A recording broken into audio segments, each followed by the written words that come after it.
Hello everyone, welcome to the video series lecture of thermodynamics. As you all know, we were discussing about the chapter number 10, that is refrigeration. And in last two videos, we have already discussed about the heat pump, Carnot refrigeration cycle, and based on the Carnot refrigeration cycle, we have done some numerical problem also. And after that, in the last lecture, we have discussed about the vapor compression refrigeration system. That is the most important theory of this chapter. Now, in this lecture, we are going to discuss about the vapor absorption refrigeration system. So, first of all, here we will discuss first what are the limitations or what are the drawbacks of using the VCRS system. And after that, we will discuss about the VARS. Okay, then and then only you can understand what is the purpose of using VARS instead of VCRS. So here you can see the diagram of the VCRS, vapor compression refrigeration system. This entire system we have already discussed, but here you can see in the vapor compression refrigeration system, to increase the pressure and temperature of the refrigerant, we are using the compressor, and the cost of compressor is very high.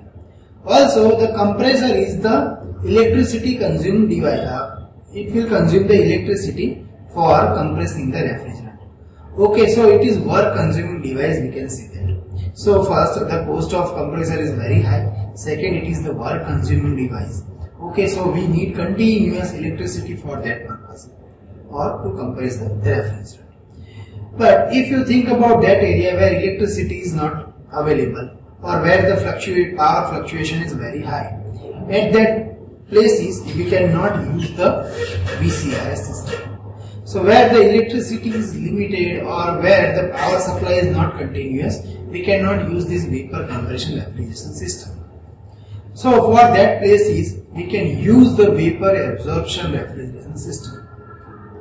So practically you have to understand first what is the difference between vapor compression refrigeration system and vapor absorption refrigeration system. In vapor absorption refrigeration system, just we will replace this compressor with the use of absorber and generator. Again I am repeating. In vapor compression refrigeration system, we are using the compressor to compress the refrigerant. Now we will remove this compressor, and instead of compressor we will fit two devices into the system. One is the absorber and second is the generator. The absorber and generator will do the same work which is done by the compressor. What compressor is doing here? Compressor is just compressing the vapor refrigerant, and it will convert the low pressure vapor refrigerant into high temperature, high pressure vapor refrigerant. So we can do it with the help of absorber and generator in the vapor absorption refrigeration system. So how we can replace that two device, or how we can change the compressor with the help of that two device, that we have to understand here. The second benefit is that here the compressor is the work consuming device. Okay, now we are using absorber and the generator. The absorber and generator will not use the mechanical or electrical work.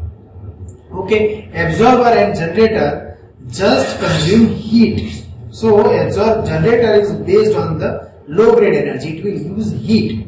Here the compressor is use electrical work. Okay, so this is the second difference between both the devices. So where the fluctuation of power is very high or where the electricity is not available, at that places we can use simple vapor absorption refrigeration system. Okay, so let us understand how the absorber and generator is used, that we have to discuss here. Okay, so this is the diagram of vapor absorption refrigeration system. Here you can see the diagram. The three devices are same: condenser, expansion device and the evaporator. These three devices are same. Just we have replaced the compressor with the help of absorber and generator. Okay, so here you can see. At the bottom side you can see here that is the absorber, and the upper side we have generator. Now what is the purpose of compressor? Again I am repeating, it will convert the low temperature, low pressure vapor into the high temperature, high pressure vapor. Okay, so just we have to do it. So how we can do it with the help of absorber and generator, that we have to understand here. Okay. So let us start vapor absorption refrigeration system. Okay, so here you can see. So let me take one highlighter so you can easily understand this thing. Sorry. So what happens? Here two new devices, one is the absorber and second is the generator. Okay. So let us understand this. What is the purpose of absorber? Absorber is used to absorb the vapor refrigerant. Okay. So what will be there in the absorber? In the absorber we will use the water or H2O. Here in the vapor absorption refrigeration system we will use ammonia as a refrigerant. So ammonia can be easily soluble in the water and it will become aqua ammonia solution. Okay, so what is the purpose of absorber? Absorber will absorb the vapor refrigerant. And what is the purpose of generator? In the generator we will supply some heat energy so that the total solution, aqua ammonia solution, from that the vapor refrigerant can be goes out. That we will discuss here. So let me start with the point number 4 first. So at the point number 4, here you can see this is our point number 4. At the point number 4, what is that? Low pressure, low temperature liquid refrigerant is there. Now this low pressure, low temperature liquid refrigerant will goes into the evaporator. That refrigerant is ammonia, okay, NH3 ammonia. Now this ammonia will go into the evaporator. This liquid ammonia, when goes to the evaporator, it will take some heat from that refrigerating space. So ultimately this ammonia will convert it into the vapor. So at point number 1 here, at point number 1 what you will get? You can say that at point number 1 we will get low pressure, low temperature vapor refrigerant. Okay, that is the low pressure, low temperature vapor ammonia. Now this low temperature, low pressure vapor ammonia goes into the absorber. In the absorber there is already water is available. So this ammonia will go to the water, it will condense and finally this vapor ammonia will convert into the liquid ammonia. And finally one solution is made that is known as the aqua ammonia solution, NH3 plus H2O. So finally one aqua ammonia solution will become. That aqua ammonia solution will be pumped with the help of this device, okay, to the generator. Okay, so we will use one small pump to send the aqua ammonia solution to the generator. This aqua ammonia solution is sometimes known as a strong solution. Okay, so in your books you will find this type of term, strong solution or weak solution. What is the meaning of strong solution? Strong solution means when ammonia is mixed with the water, aqua ammonia solution will become, that solution is known as the strong solution. When ammonia is going out from the water, that solution will be known as the weak solution. So this is the basic difference between the strong solution and weak solution. What is the strong solution? Again I am repeating. What is the strong solution? When ammonia is mixed with the water, that is known as the strong solution. When ammonia goes out from the water, that is known as the weak solution. Okay. So with the help of pump, we are going to send this aqua ammonia solution in the liquid phase to the generator.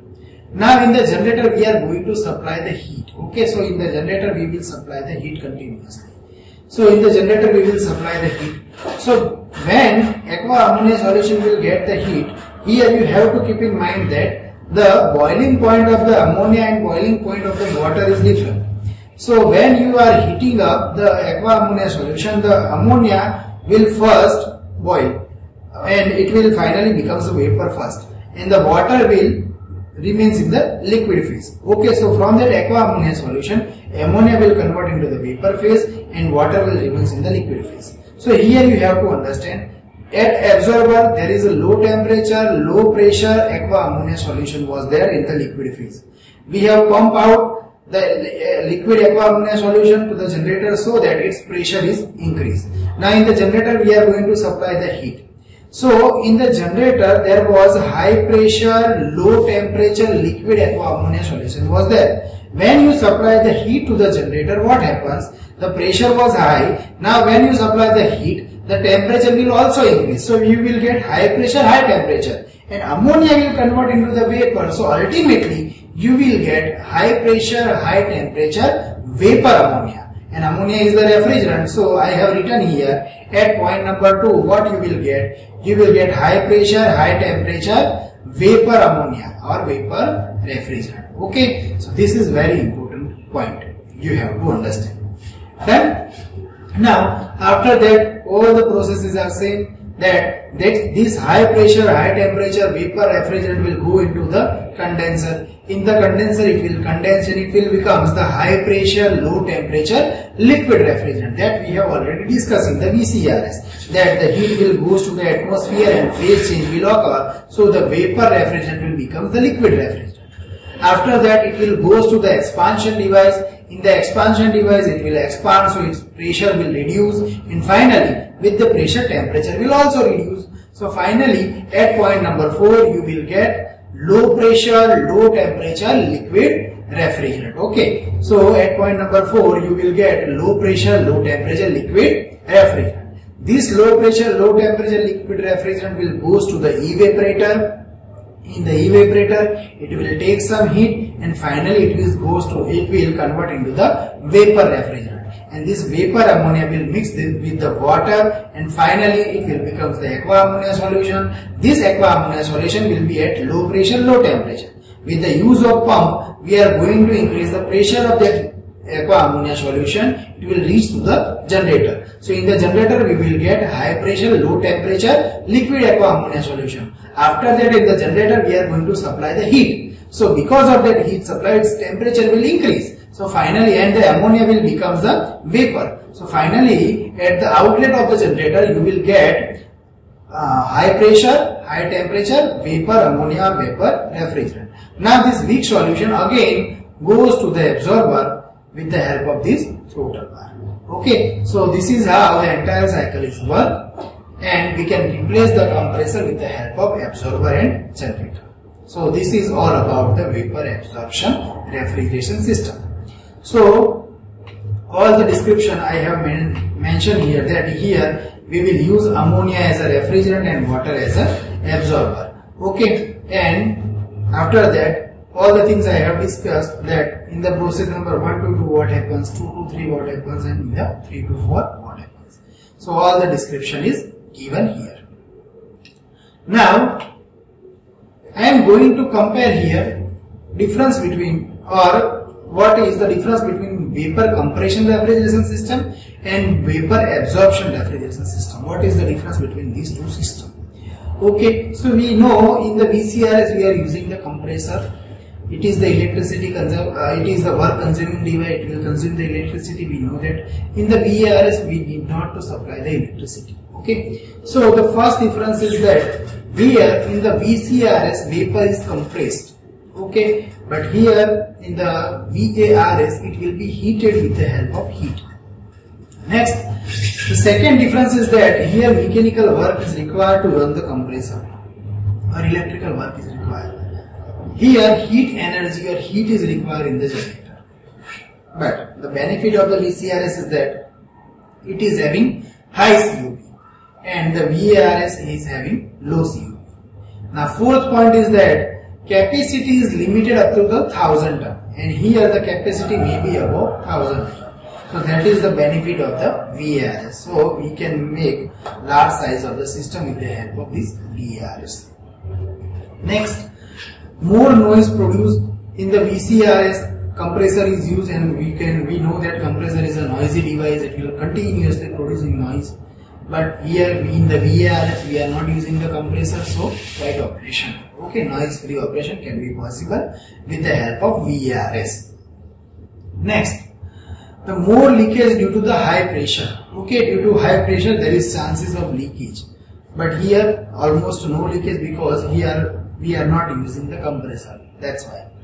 High operating cost. Why high operating cost here? Because here the compressor is the work consuming device. So you have to supply continuous electricity. Okay, and the electricity cost is very high.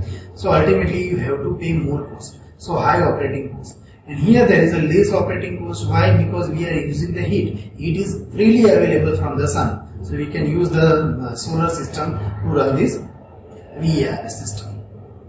Now here the refrigerant. Suitable refrigerant is R11, R12 are the suitable refrigerant. Here in the VARS system we use ammonia as a refrigerant. Okay, so these are some difference between the VCRS system and the VARS system.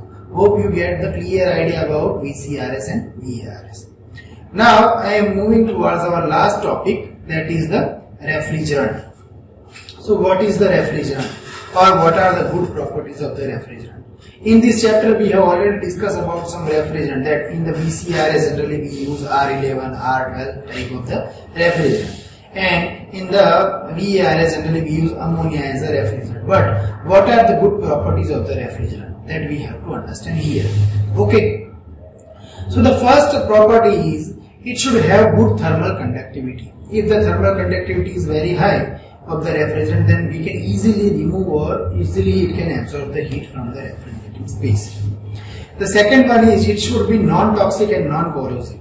Okay, if the refrigerant is leak from somewhere, then if it is toxic, then it is very harmful to our body.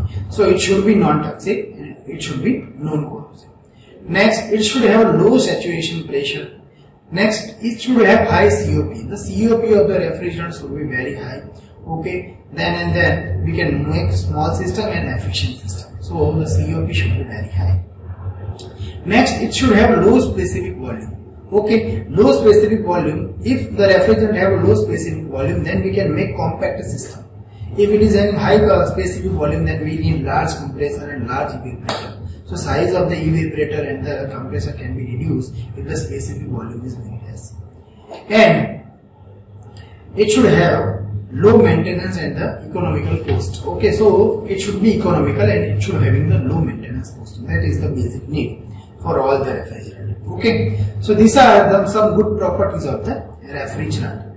So with this topic I am going to end this chapter. In this chapter we have learned about VCRS, VARS, about Carnot refrigeration cycle, heat pump, and the last topic, that is the refrigerant. Okay, so thank you for today.